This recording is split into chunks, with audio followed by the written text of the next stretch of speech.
1856 का भारत। बाहर अंग्रेजी हुकूमत मजबूत हो रही थी और अंदर कुछ लोग शतरंज में खोए हुए थे। आज की कहानी है महान लेखक मुंशी प्रेमचंद की लिखी शतरंज के खिलाड़ी।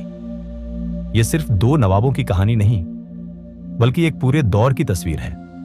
तो आइए सुनते हैं। वाजिद अली शाह का समय था।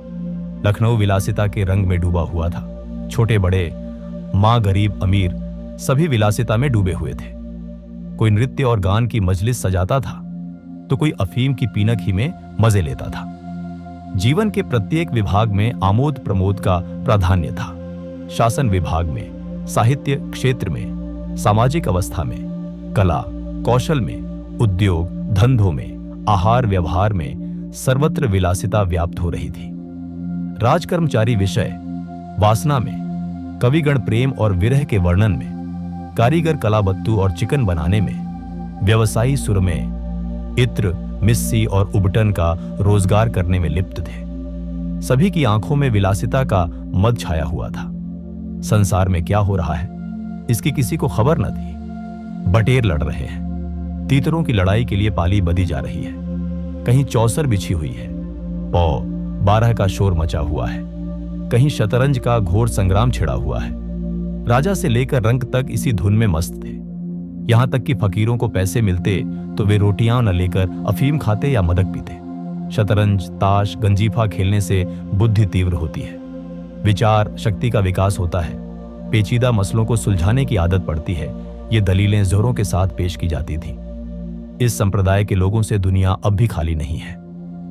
इसलिए अगर मिर्जा सज्जाद अली और मीर रोशन अली अपना अधिकांश समय बुद्धि तीव्र करने में व्यतीत करते थे तो किसी विचारशील पुरुष को क्या आपत्ति हो सकती थी। दोनों के पास मौरूसी जागीरें थीं। जीविका की कोई चिंता न थी। घर में बैठे चकौतियां करते थे। आखिर और करते ही क्या। प्रातःकाल दोनों मित्र नाश्ता करके बिसात बिछाकर बैठ जाते, मुहरे सज जाते और लड़ाई के दांव पेंच होने लगते।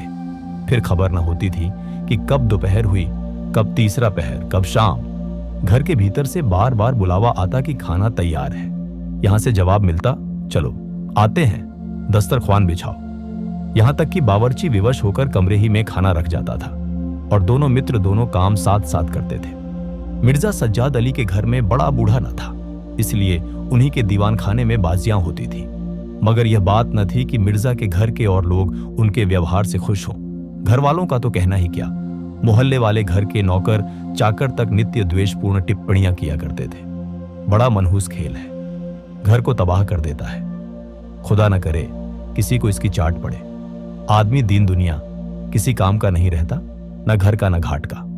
बुरा रोग है। यहां तक कि मिर्जा की बेगम साहब इससे इतना द्वेष था कि अवसर खोज खोज कर पति को लताड़ती थी, पर उन्हें इसका अवसर मुश्किल से मिलता था। वह सोती ही रहती थी, तब तक उधर बांजी बिछ जाती थी और रात को जब सो जाती थी तब कहीं मिर्जा जी भीतर आते थे। हाँ, नौकरों पर वह अपना गुस्सा उतारती रहती थी। क्या पान मांगे? कह दो आकर ले जाए। खाने को भी फुर्सत नहीं है, ले जाकर खाना सिर पर पटक दो, खाएं चाहे कुत्ते को खिलावें। पर दू बदू वह भी कुछ न कह सकती थी। उनको अपने पति से उतना मलाल न था जितना मीर साहब से, इसलिए उन्होंने उनका नाम मीर बिगाड़ू रख दिया था। शायद मिर्जा जी अपनी सफाई देने के लिए सारा इल्जाम मीर साहब ही के सिर पर थोप देते थे। एक दिन बेगम साहब के सिर में दर्द होने लगा। उन्होंने अपनी सेविका से कहा, जल्दी जाकर मिर्जा साहब को बुला ला, किसी हकीम के यहाँ से दवा लावे, दौड़ जल्दी कर।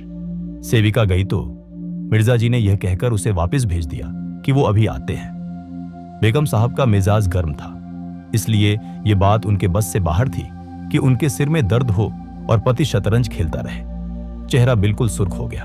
उन्होंने सेविका से कहा, जाकर कह अभी चलिए, नहीं तो वह आप ही हकीम के यहाँ चली जाएंगी।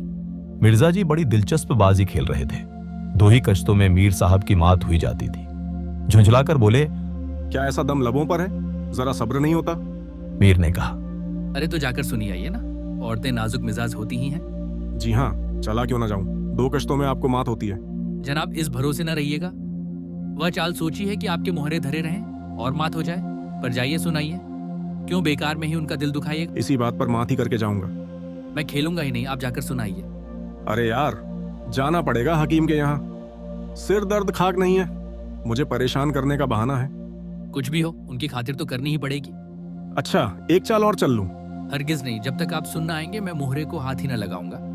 मिर्जा साहब मजबूर होकर अंदर गए तो बेगम साहब ने त्योरियां बदलकर लेकिन कराहते हुए कहा, तुम्हें क्या केवल शतरंज इतनी प्यारी है? चाहे कोई मर ही जाए पर उठने का नाम नहीं लेते।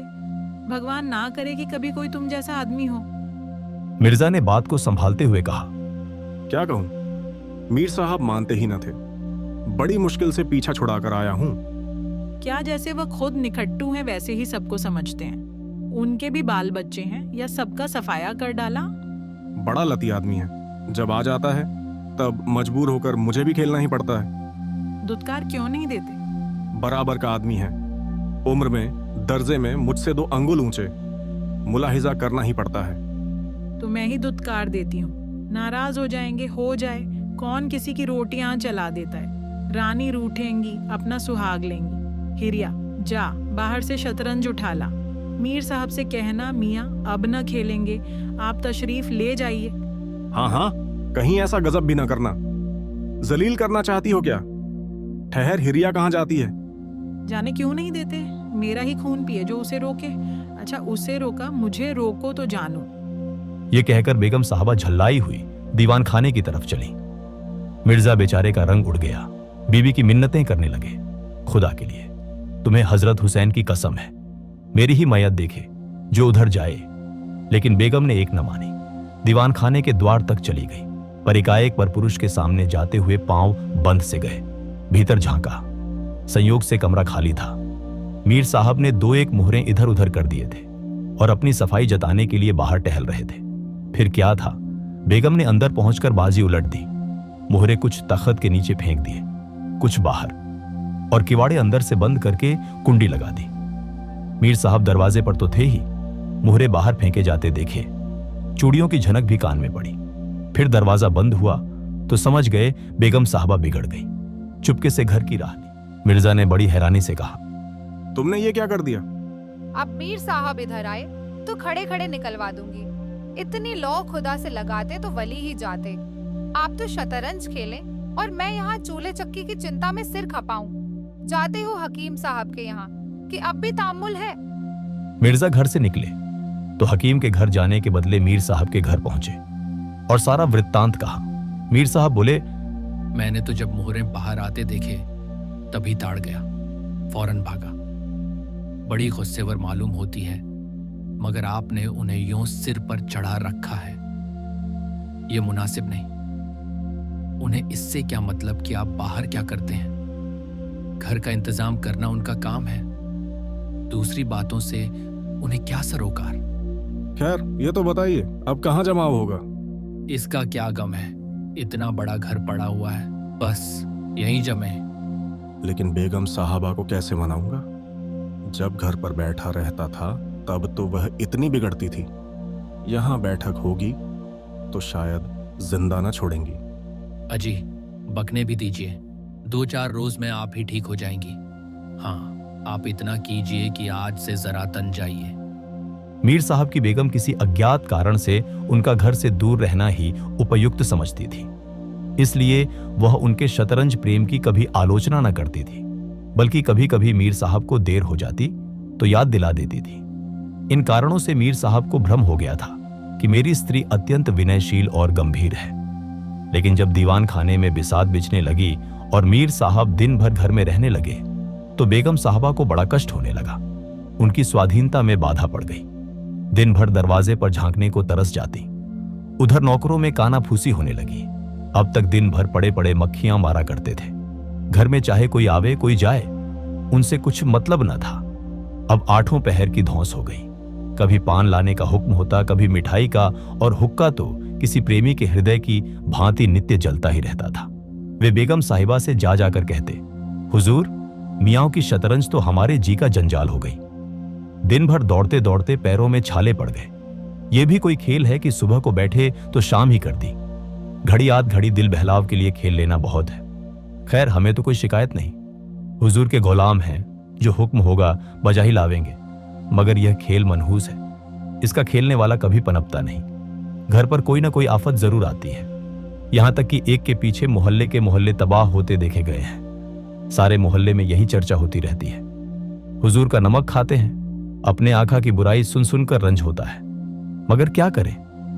इस पर बेगम साहबा कहती, मैं तो खुद इसको पसंद नहीं करती, पर वह किसी की सुनते ही नहीं, क्या किया जाए। मोहल्ले में भी 2-4 पुराने जमाने के लोग थे। वे आपस में भांति भांति के अमंगल की कल्पनाएं करने लगे। अब खैरियत नहीं है।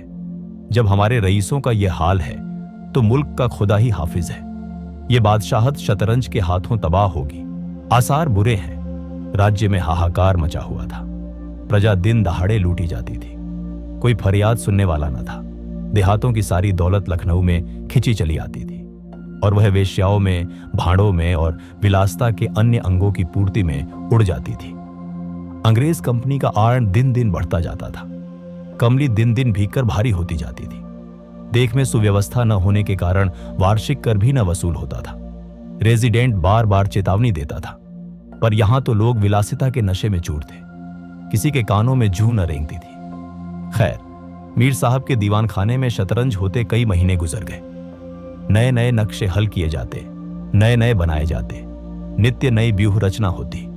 कभी कभी खेलते खेलते झौड़ हो जाती, तू मैं तक की नौबत आ जाती, पर शीघ्र ही दोनों मित्रों में मेल हो जाता।